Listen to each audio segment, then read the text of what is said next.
Okay, thanks for being here, guys. Appreciate it. We do have one question to start out. When typing a new email inside of a certain property, what is the best way to rearrange the order of the recipient list to add as two CC BCCs? Is it as easy as just rearranging them in the list under the contacts tab? Oh, you want to arrange them like to a certain person, like it to Bob, and Bob has to be before Susie? Is that what you're saying? If you could just type in there. I don't know if there's a way to do that or how the system actually, to be truthfully with you, or as a certain role. That is a great question that I don't even know the answer to. I'd have to get with our dev team on that and see if, okay, he's going to type some more on this. That's a really good question. Never had that question before. So I'm assuming it's grabbing like in some type of order on your contacts, but like I said, I'm just guessing right now. So maybe if the team can write down that question, maybe we can talk to the dev team about that and get some answers for next week. That would be appreciated. From what we've seen, I don't think there is a particular order right now, but that would be a really good suggestion. I do know that if you have multiple people that are in the same contact role, for example, you have 3 buyers on there, whoever is at the top or closest to the top of that list is going to be the first one addressed. So that does kind of play in order, but if they're different roles, I'm not sure how they show up on the 2. So here's more of the question. It says, my plus ad drop down has the buyer, then seller's agent, then escrow agent, then lender, then so. I wonder if that's the order that you have your contact roles, Craig. If you could look in your contact roles section under the filters and see if that's the order that you have those in. I'm totally guessing here at this point, but that may be something where it's looking at, like, if you come over to here to filters, to the hammer icon, then filters, and then go to your contact roles and see if they're in that order here. Maybe that has something to do with it, but your guess is as good as mine, but we'll definitely check on that for you for sure. All right. All right, no other questions. You guys have any questions, go ahead and pop them in the Q&A. We are out of questions already. Okay, here we go. The order of my contact roles are in alphabetical, which I'd love for that to be the same for my add plus drop down. Yeah, I don't actually think that would be a big problem if we can just get time to do it, but that may be a good solution. When you're in the plus add-on, here, let me just go to an email real quick. All right, so when you, oops, go back to my email. Okay, so if I add this, let's see here. SpongeBob, Adam West, George. SpongeBob, Adam West, George. Yeah, so there's no rhyme or reason to that for sure. Yeah, we can ask the dev team. Can you throw that into the Idea Lab, Craig? The Idea Lab is going to be up on your profile, and then Idea Lab is right here. If you pop that in there, every quarter we take a look at that stuff, and if it's, you know, something like this, seems like it'd be a pretty easy thing for the dev team to do, so we may be able to pop that in even beforehand. But that would probably be a good idea, just have them in alphabetical order so it's easy to find, especially if you have a long list of contacts. It's like 12 or 13 long. You don't want to, you know, they may fall off the search bar. Cool. Wow, quiet bunch today. No questions. Let me think if there's anything. I've been getting a lot of questions lately about triggers. And so the difference between the scale plan and the pro plan, and you know, what the big differences are, what the advantages are. So let me just touch on that real quick. And I will come over to this property here. So a lot of things people are struggling with right now are they want a little bit more automation in their process. And so when they're in a task, they have to still come to either their task pipeline, which is over here, which is really efficient to use the task pipeline. This is a great way to do things, and you can move things around on the Kanbans. You can save your filter lists and do all that kind of stuff. But if you want to take it up a level, you're still having to look at your tasks every single day with the pro plan. a lot of people are starting to turn their minds away from that and try to get into a little bit more automation. So one of the things that you can do is start using the scale plan, which has triggers on it. And the triggers are really cool because now you have the ability to, let me just click on this real quick. You have the ability to put conditions in here. And so you don't really need to use a task. You can take your task and you can turn that task into a trigger. So for example, send opening emails. You may have a task called send opening emails. When you click on it, there's a bunch of emails in there that should or maybe shouldn't go out depending on who it is. Maybe you have a lender in there and there's no financing on the deal, so you don't want that one to go out. What you can do instead is create an email here that goes out immediately upon, acceptance date or whatever your conditions are. And then down here, you can say, only send this if there's no financing on the deal, or if there is financing on the deal, or if there is an escrow agent, or if there is solar or whatever. You can customize these like crazy, and you can have more than one. You can create multiple conditions. You can have and/or conditions. So now, instead of having to go to a task list, look through your task list every day, check things off, and then put things to the health bar, all you're doing is changing fields. So this field may be my condition here. It may be if this date is filled in or if it isn't filled in. So if this date's filled in, go ahead and trigger this email to send. So as soon as I enter that date, the email is going to pop up here and let me know, hey, you have an email to send. Or if it's by a certain date, it's still not filled in, then send this. Or if it's, there's a million different things, but you kind of get the point.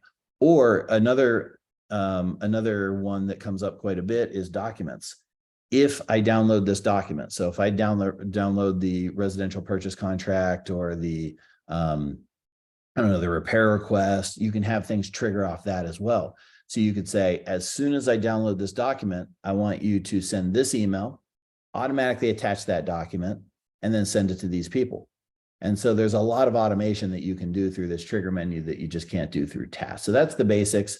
I just wanted to touch on that, but if you guys have interest in that, feel free to schedule a call with us and we can go over and, kind of your circumstances on how it might help your business, or maybe it doesn't. Maybe your workflow is just in a way that tasks are so heavy that you just don't want to switch, and that's fine too.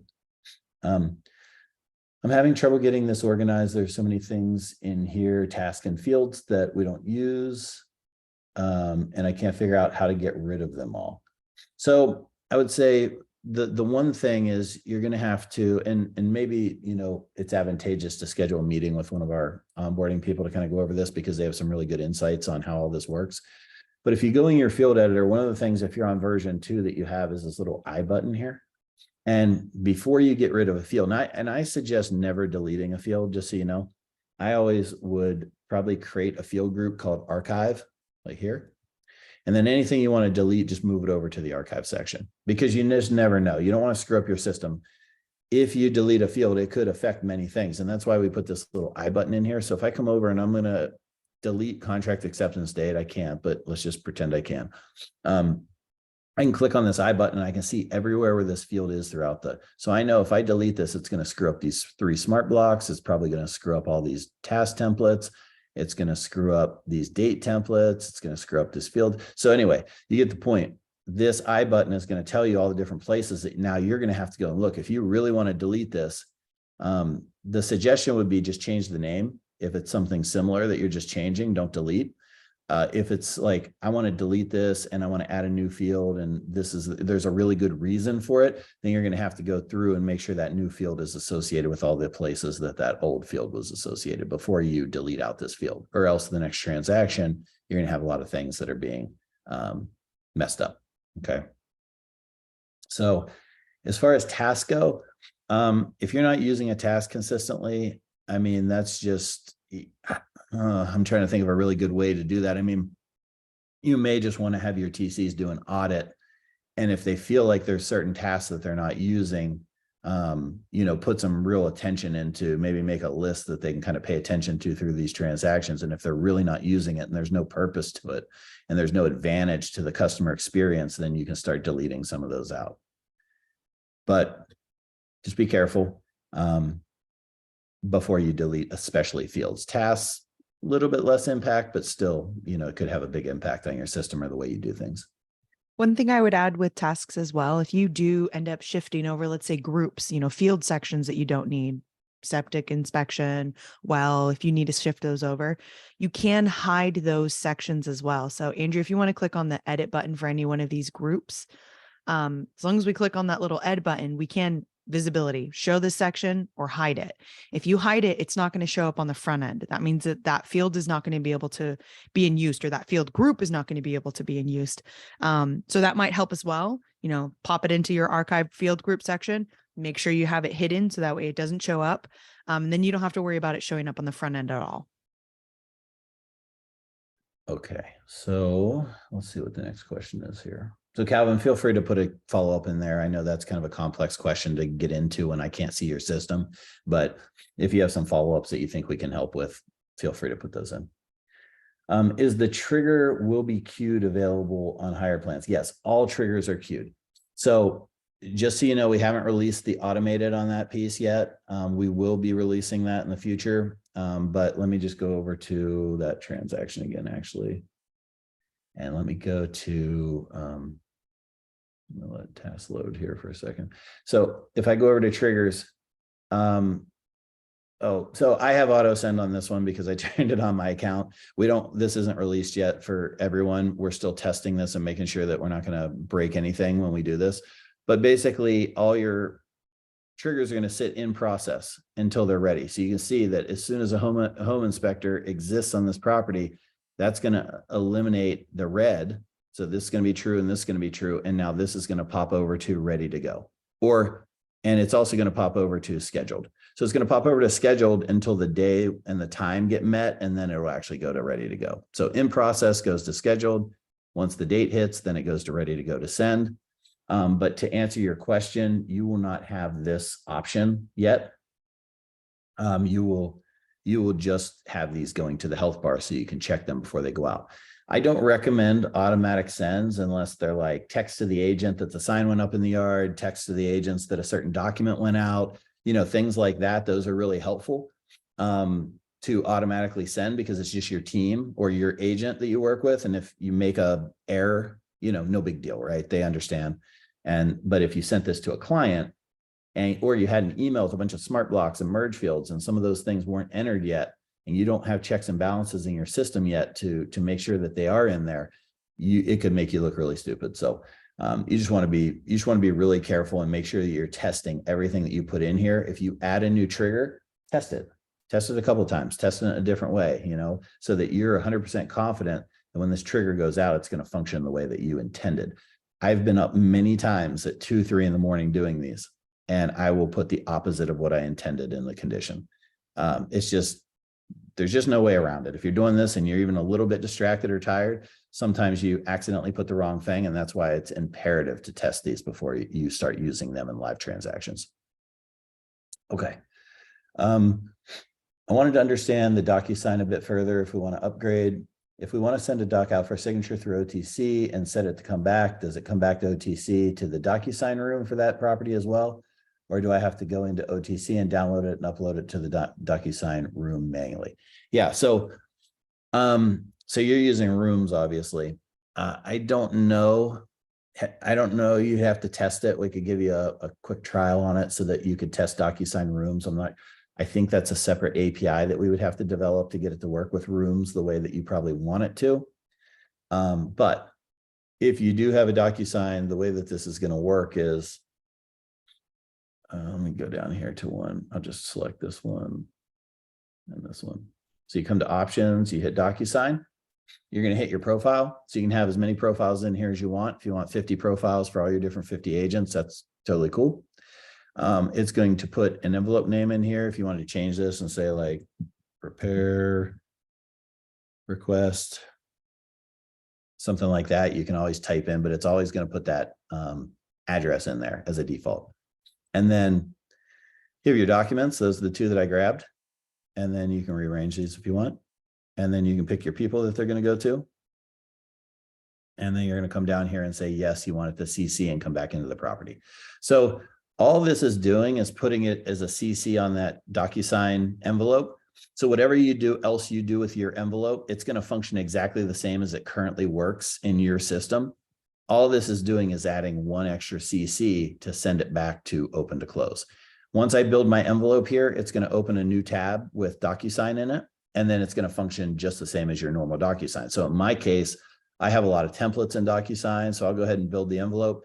And then once I build that envelope, these two documents, let's pretend they're like I don't know, like a, trying to think of like a wire fraud. We'll say it's a wire fraud document. Well, this wire fraud document, I have a template in my DocuSign. So once that tab opens, I actually set that template in DocuSign, and it'll put the right signatures and initials and everything in the right spots on that document.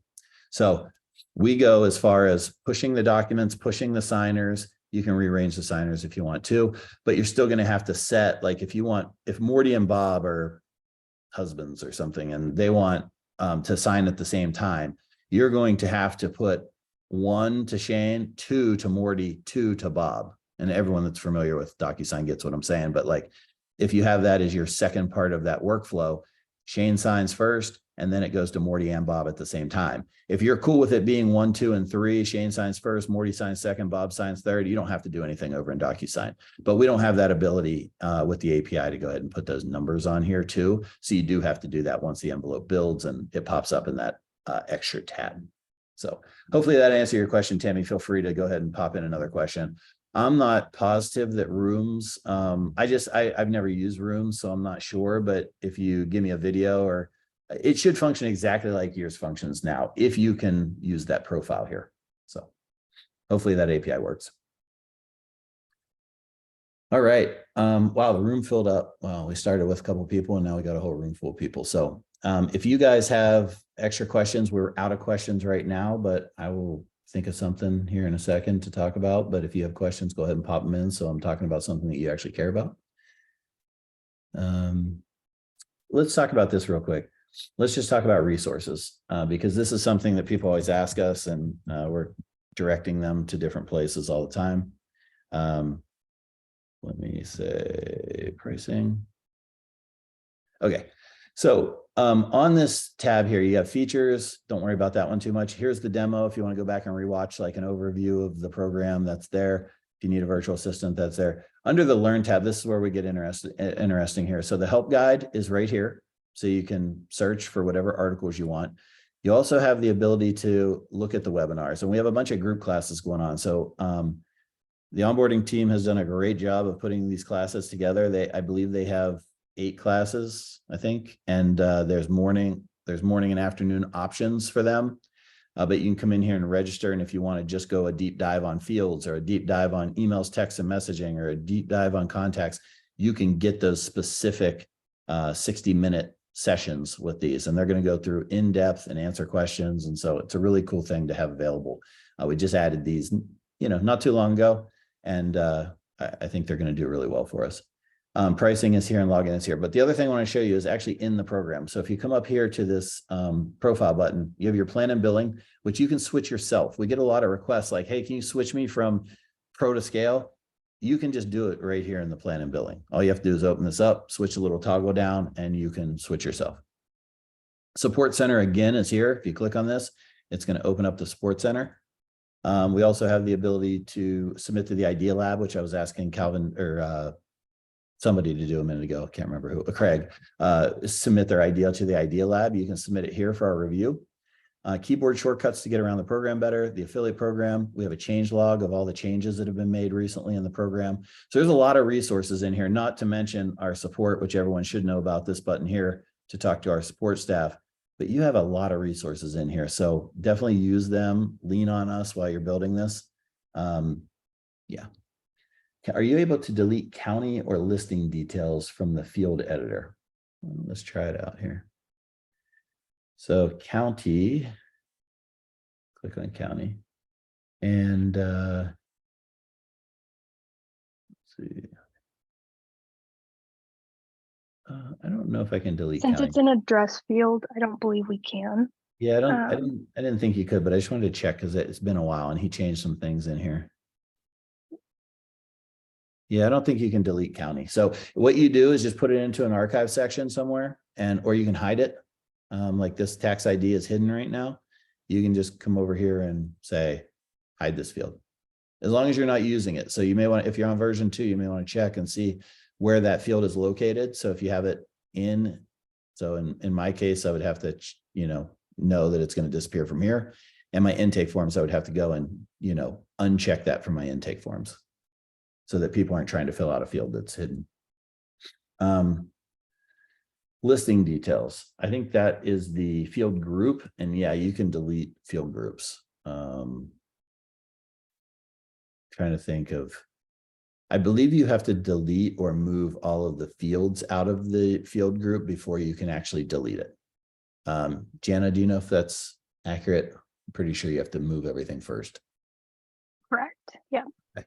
So you can delete any of these. I believe details is locked down, but I believe all the other ones are open to delete, but you do have to move them. If you want to move the fields really easily, you can just sort groups and you can take these field sections from agent intake forms and just move them over to listing details. Okay. So it's just drag and drop and you can get a lot of them out of there really quickly. All right. If you have any follow-ups, let me know. Question on the app. I have an agent that wants to be able to look at the app and see that something like deposit received on the contract date. When I received the deposit, I changed that calendar date to green. The color doesn't show in the app. What do you suggest we communicate? So do you have, all right, let me finish the question first so I can answer the whole thing at one time. Let's see. I don't want to share tasks because that's probably blah, blah, blah, blah, blah. Okay. So I would say that if you, and it's probably too late now, but like deposit received, for me, I put a date in there. So dates really changed the way I did things. Instead of having a checkbox or a yes or no, or a completed, not completed, in process, I just put a date in there. And so that opens up a world of possibilities with automation too, because now I can take that date, right? So let's say you have a field with a date in it. I can have in my date template to automatically calculate like a 5-day period after that for like a response time. So if I receive something, I'll put a date in there. It'll automatically calculate my response time. And then I could have a bunch of triggers and tasks set up based on that response time date. So now it's like, it's just automating my whole process. If you have like a yes or a no, they can still see these field. If you want them to see the fields, you can give them access by just putting this little show in portal here and mark this star purple. And anything that's purple is going to show up over in their agent portal. So they should be able to open it up, go inside, click on the transaction, and then go to the details section. And then you'll be able to see all of those fields. So they won't be able to see the colors yet. We're maybe on the next upgrade of the app, we're going to do a major overhaul of the app fairly soon. And that'll probably be one of the things that we can do. Let's see here. I'm not able to, even if all the fields are gone, because some of the fields can't be deleted. You're going to have to move those fields to a different section. So if it's, send a video into support and we'll help you out with that individually, because it sounds like we may have to just give you some specifics on your system and how to work that. But yeah, if you can't delete a field, it's totally okay. You're just moving it to a different field group. So you would move it over to like details or whatever one you actually are using, put it down in a section called archive. So you don't need a field group called archive, but what you could do is say, add a section, call this archive. Okay. And I'm going to add this section. And there's my archive section. Now I can move that down to the bottom, but we'll leave it up to the top at first. And then I can take my tax ID here that's hidden, and I can just move this from address to archive. And then I'm going to go ahead and say understand, and I'm going to update it. And now I can just, and then I can go to groups, go to sort groups. And then I'm going to take my archive section and I'm going to pull that all the way down to the bottom. So let's just say that you only have one group here and you deleted out all these other ones. Now I just put archive here, or you could just move it over here and have a whole field section called archive and have them over here so you can't even see them. But when I close this now, I would have to scroll all the way to the bottom to see my archive fields, and they can all be hidden. Okay. So even if they can't be deleted, that's fine. Just move them. And now once I move all those, here, let me just do one real quick and see if I can move archive here. So I just have one section in there. Let me, how do I delete this? Let me edit it. And let me delete this.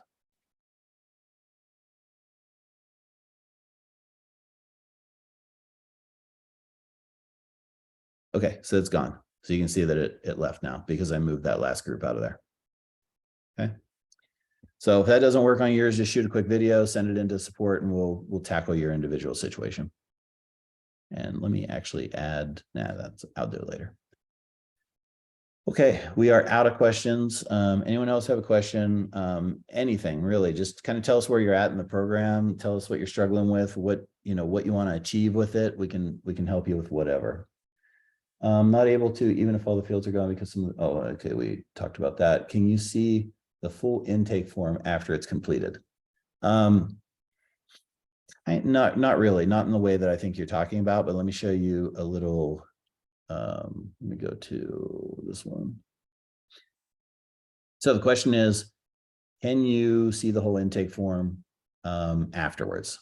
So you would come up here to the health bar, and this one didn't have an intake form, of course, the one I picked, but under here would have all of the triggers and if they were triggered or not, and why they weren't triggered. So let me try to find a transaction here that has an intake form, and I have no clue what has an intake form or what doesn't, because this is just a testing, but let me grab this one. Okay. Okay, here. So in here, you'll say this field section, right, is going to be triggered, here, add field section, and then it'll tell you if it was added or not added. So you can see that these ones were added. You can see that this template has been deleted and could not be installed. So it'll give you some, but I think what you want is like a whole, you could do this. So if you're in the transaction, you could click this little button. Where is it here? No, it's this one. You could do this, and now it comes in sections. So you'd have to click through the sections, but you can see everything that was filled out. And so all of that is right here. And yeah, you can just kind of click through here and see what was filled out. So that's the best, that's probably the best view of that. Let's see here. Can agents add notes to a property through the agent portal? That's a great question. I can't get in the agent portal in this account. I don't know. I know we added that before, but I don't know if it's turned on. I know they were doing some testing. Jana or Hannah, do you know if Notes is active right now in the agent portal? I don't believe it is, but let me do a test. I don't think it is either. I think that will be on the next iteration of the app, though. There'll be a way to put notes back and forth throughout the system. I know that I'm if not seeing you're on it the, there. yeah, I know that if you're on the scale plan, you'll be able to send messages back and forth, but yeah, I think we turned it off because there was some testing issues, and we just decided to put all of the new features into the new app when it was ready. So I don't think that's available right now. But they could text. So if you text, you have your text inbox here. So if they're texting the number for you, your open to close number, all of that will be right here. So they can see that here. Okay, how do we schedule a screen share? Yeah, just get with support. Just click on here, tell them what your issue is, tell them that you really, you're on the Wednesday webinar and you want to go over something, and they'll connect you to the right people and make sure you get taken care of. Deciding if upgrade costs will offset the time it will save. How much of a rebuild will it take? I like how you add the date and it triggers emails. It seems like it's a very different process. Feels like it would speed up the process. Yeah, it definitely speeds up the process. Sometimes I feel like I'm chasing my tasks right now. Yeah. So that's the way I've never really dealt with tasks. I've always had actions, right? The only time I ever really had tasks was when I was using Top Producer back like 15 years ago. But it really changes the game because you're not having to look at every single property every single day.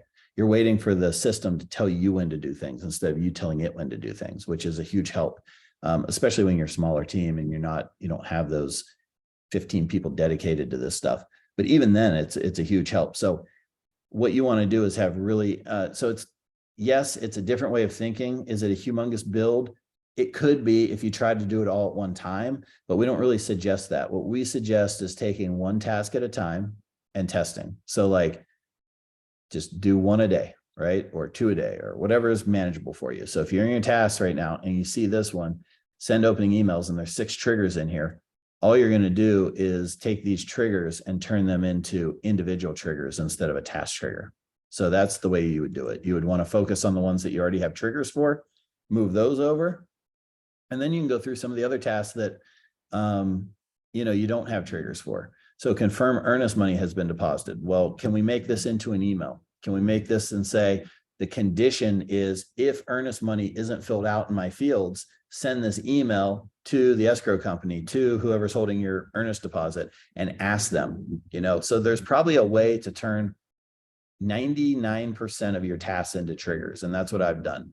I probably have about 6 or 7 tasks, and they're more reminders for the TC. There's also some things that you can do with tasks that are pretty cool. I do it with triggers, but some people prefer to do like milestones in tasks. So you could have 2 tasks that said, did they get a home inspection? Do they want to order a home inspection, or do they not want a home inspection?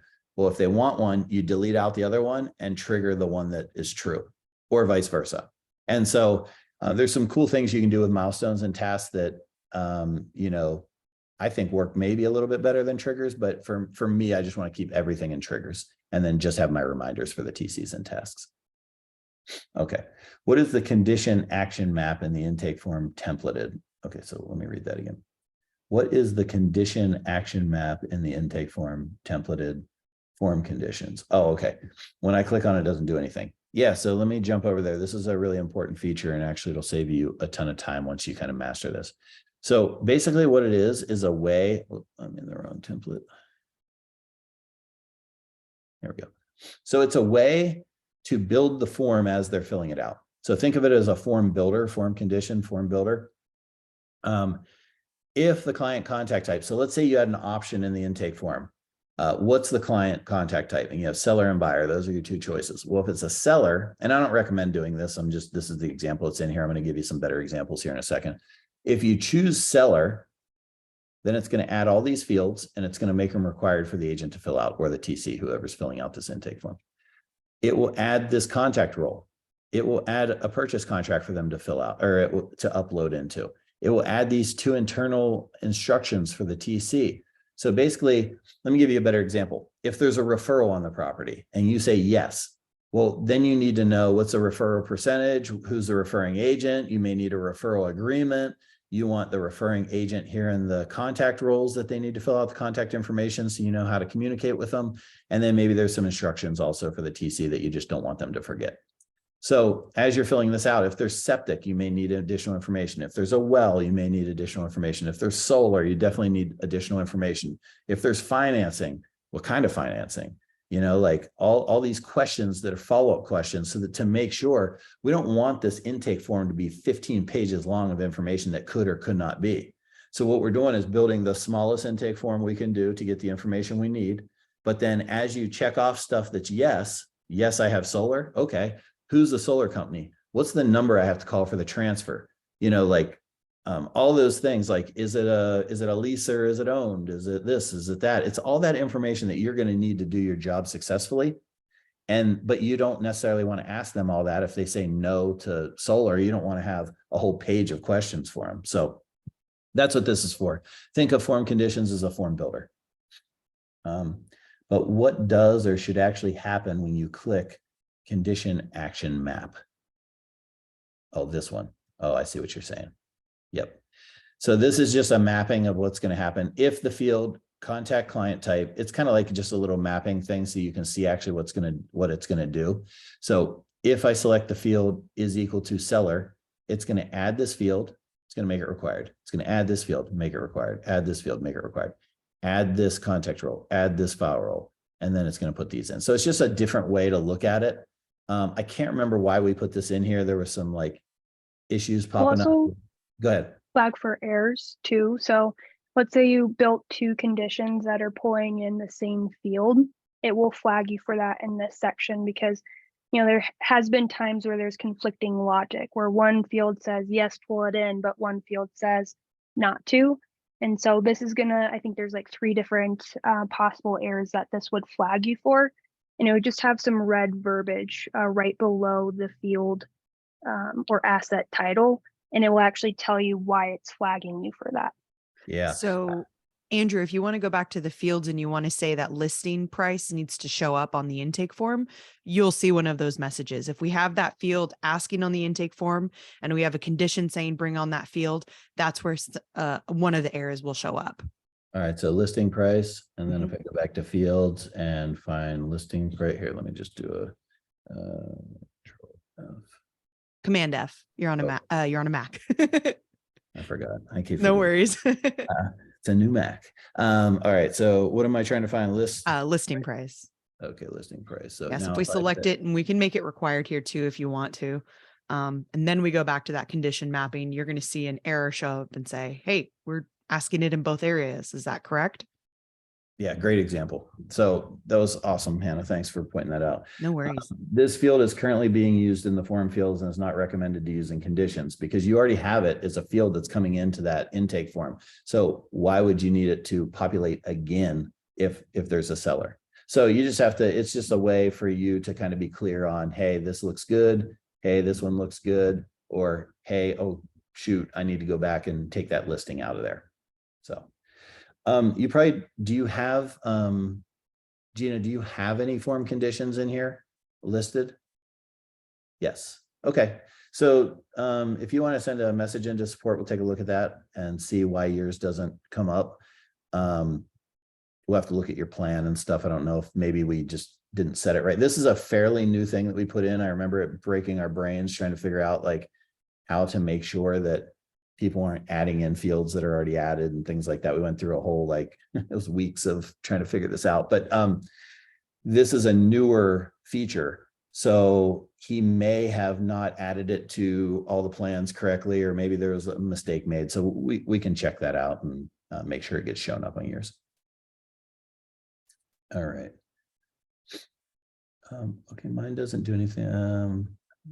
Or seem to have a different version that you're working in. Okay, so yeah, we'll take a look. Can you briefly show how to set up subtasks? Sure. So I was going to task template here, and subtasks are used for a variety of reasons, right? You may have tasks that actually need done that are associated with this task, or a very common thing that people are doing is the steps on how to do this task. So you can use it in many different ways, whatever your imagination kind of permits, but we just add some in here real quick. Okay, so there's 3 in here. Now you can check this box, meaning subtasks must be completed before you can check off the task. Okay, so make sure that this is correct. If this is just instructions, you may not want to have this checked, or you may, who knows? I mean, whatever your workflow is, whatever you feel like the capability of your TCs are, this might be a nice fail safe so that, you know, people don't check the task off without looking at these subtasks first. So you can either use it for like do this, and then this one may be a task that's very much associated with this task up here, and this one's very much associated, or you could just do like step 1, step 2, step 3.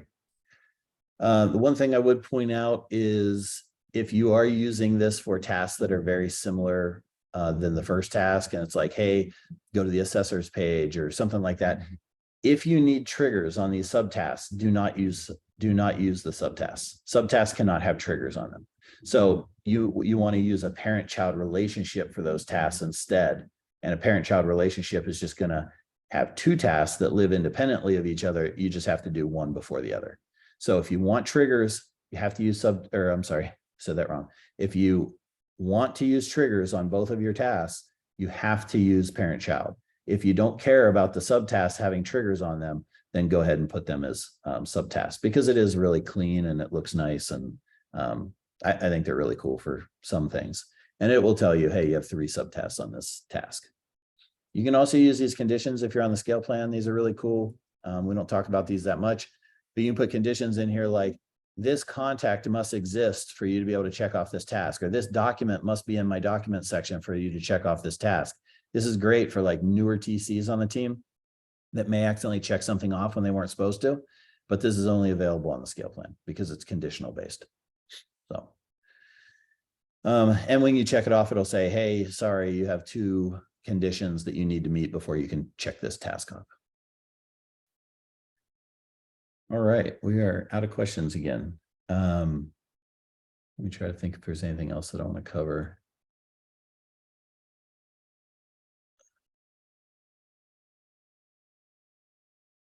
date templates is kind of the forgotten piece of this very, very powerful feature in here. And a lot of people just aren't using it very well. I shouldn't say very well. There's just probably not enough education from us on it to make you realize how important it is. I kind of alluded to it earlier, but instead of using yes or no, and I was actually just having a call with a big team before this, and we were talking about this, and he's had some fields that were like yes and no fields. And, you know, we're going through the process of changing those back to dates. Dates give you that ultimate flexibility of when you're in a transaction, when my TC receives a document, the first thing they do is go to the fields and put the date that we received it in. Because we know that there may be a timeline on that document, right? If the buyer signed it and sent it over to us, we may have 5 days to get it back to them. And so what you can do in your date template is you can create all these custom fields and then say, hey, when I receive this date, whatever it is, receive date, document receive date, in here, you can have it automatically calculate 5 days later and input a new date in another field through your date template. And now you can have tasks set up on those calculated dates. So you're going to have, you know, I have about, I don't know, probably 7 of them in my contract, 8 of them. And what we do is once it automatically calculates, then it starts setting due dates on my tasks for those things that were just calculated. So it becomes a really important piece to automating your process. If you're not using date templates or you don't feel like you're using them very well, go back and review some of the videos on them. If your dates in your contract say like, hey, it's 5 days I have to, you know, after contract acceptance to get this done. If this date changes, it's okay. You can create a custom field called escrow money due number. I always put like number of days in here to remind myself that this is a number field. And so let's say someone wrote in the contract that we needed to get the earnest money to them in 3 days instead of 5. All you have to do is type in 3 in this field. And since it's a fallback field, I call it an overwrite field. It basically takes the 3 in that field, overwrites the 5, recalculates this date and all the dates that are contingent upon this date, updates everyone's calendar on those dates. And so just by typing 3 in here, it's going to totally transform. So you don't have to have, like, a lot of people, I think New Jersey is one of them, like they have no dates in their contract. It's pretty crazy. It's all like, hey, if the attorney decides to review this, then all the dates start to go after that. Well, that becomes a problem because you can't like templatize your transaction, which we're trying to cut down our time and templatize everything. Well, the fallback fields give you that ability that when that attorney finally gets back to you and you have days in there, you can say attorney review date and then all your dates based off that after it. So once you put in that attorney review date or approval date or whatever you guys call it there, I can't remember, it'll just start calculating all those dates. And so there's some really powerful stuff. If you want to talk about strategy on stuff, definitely these calls are the ones to do it, or you can reach out to me or the team. Facebook is actually probably one of the best, but either here or Facebook are the 2 strategy places. So feel free to reach out to us. Okay. Can you program holidays that are state and not federal? Colorado has Francis Xavier Cabrini Day, as well as Friday after Thanksgiving as holiday. Coming, don't know the dates, don't know a time frame on it, but yes, we've talked to the dev team about creating a custom section where you can go in and put the dates that you want. So here, let me just show you an example so people can understand. Right here, skip federal holidays. Some of the date calculations in certain states don't count 4th of July, don't count Christmas in there. Like Arizona, we count it, but if it lands on it, then it goes to the next day. So the other thing is like roll forward and roll back. If it lands on a holiday, we want it to roll the next day or we want it to roll to the previous day. Well, once we give you the ability to put in your custom holidays, then you'll be able to do that with any date that you put in there. So if your state has, you know, whatever, donut day, right? And everyone has off for National Donut Day. Well, you can put that into open to close and then it will calculate, but we don't have that yet. I have no time frame on it, but it's definitely something we're discussing and hopefully it'll be sooner than later because I think it's really important to get that done. Okay. Can you show how to do this?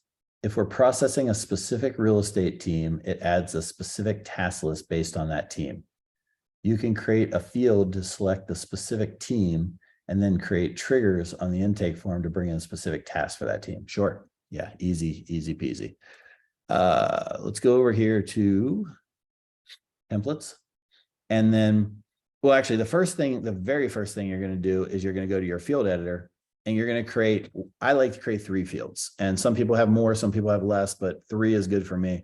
I have agent, I have team, and I have brokerage, because those are the 3 things that I'm typically triggering things off of. So if it's John Smith and he's my agent and he wants certain things, then in that intake form, and so I don't have the agents fill it out, right? Because it's a drop down from me. And I don't want the agents to see all the other agents I'm working with.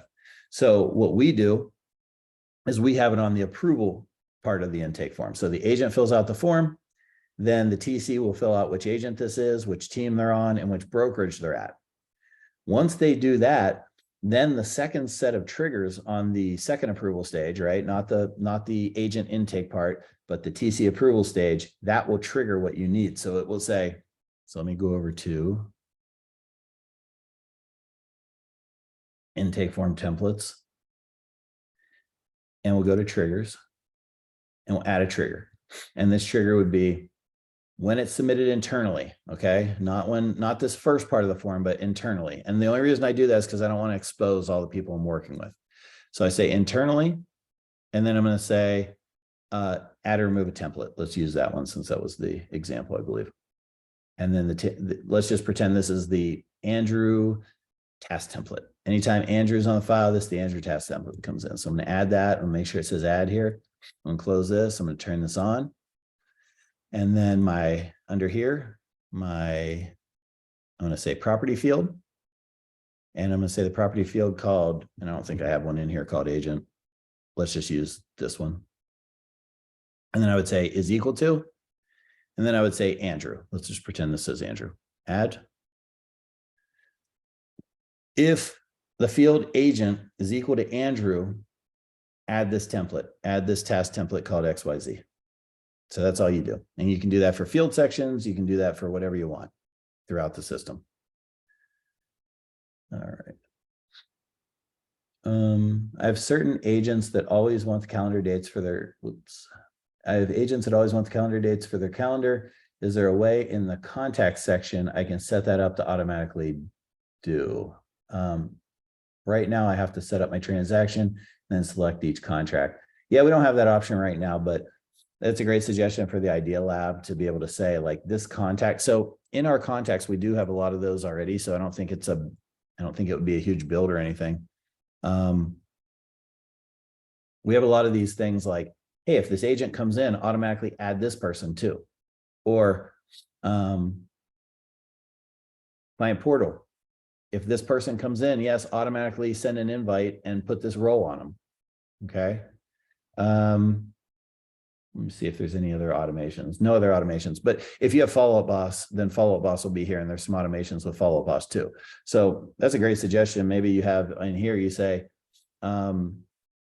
automatic add, or maybe calendar would be in here. And then when you click on calendar, it says, yes, automatically send invite or something like that. So yeah, it could definitely be done. Put it in the Idea Lab. We'll take a look at it at the next at the next product meeting. Let's see here. Okay, we are out of questions. We are at 11:49, so I'll give you guys another minute to put any other questions in here, and then we'll go ahead and wrap it up.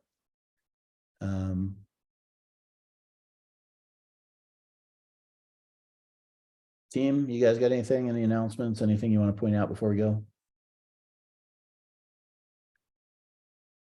This evening, we're going to be going over Contacts 101. On Contacts 101 webinar, we are also going to be talking about teams and organizing those roles and how those roles will work, and sort of the different sort of connection. So if you want to scroll down to, it's going to be the afternoon session for Contacts 101. So keep scrolling, keep scrolling.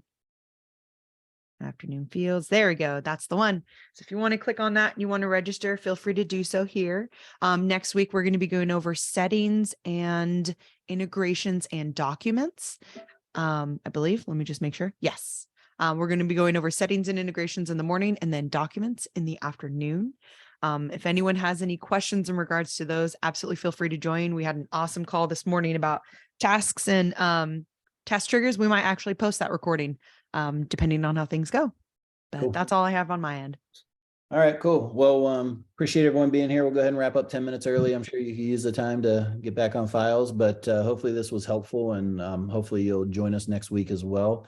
Bring your questions. I mean, this is like, free one-on-one time, basically, because I know there's a group here, but not many people are posting questions. A lot of people are one person's posting a lot of questions. So feel free to come in here and ask all your questions. That's what we're here for. We love to help you guys. We want to get you to a place where you're super efficient in the system. So definitely join Facebook if you're not on there already. And we will see you next week, same time, same place. Have a great day.